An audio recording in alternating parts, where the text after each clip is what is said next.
And Premier Doug Ford says Ontario's safe return to school plan will be released next week, though that could be too late for thousands of families who are being forced to decide by this Friday between in-person learning or virtual school for their children. It's frustrating that we don't have a plan when we've had so long to prepare. Amy Greer is the research chair in population disease modeling and a professor in the Department of Medicine at Guelph University.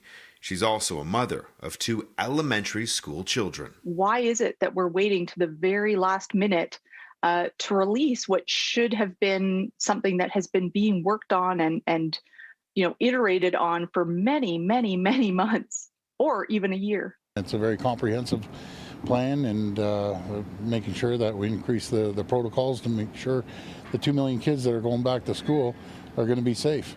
Families with children attending public schools in Peel Region have until this Friday to inform the board whether or not their kids will be attending school in person or virtually this fall.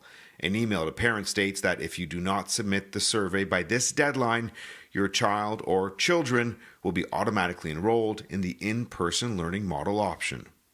Families want to be able to make informed decisions, and it's hard without knowing what's going to be in place in schools.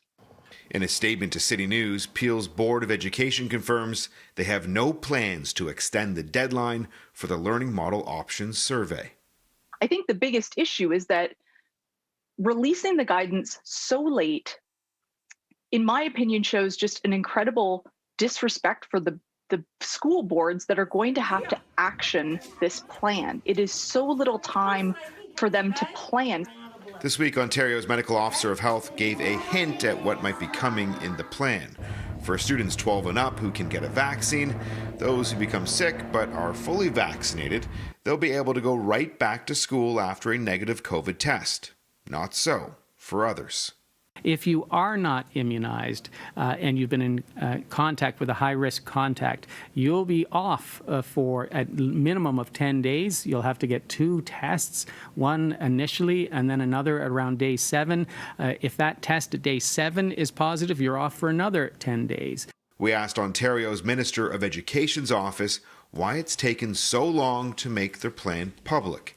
They didn't answer our question directly. A statement in part reads, Ontario's plan will ensure students get back to class in a more normal learning environment, supported by extracurriculars, including clubs and sports. There's a lot that we know how to do and that we should be doing, and the question is, what's going to be in the plan that's going to be released by the Ministry of Education? Earlier this week, teachers' unions we spoke with told us they also haven't been given any directives yet from the province about the upcoming school year. Ontario has had the longest interruption to in-person classes in the country.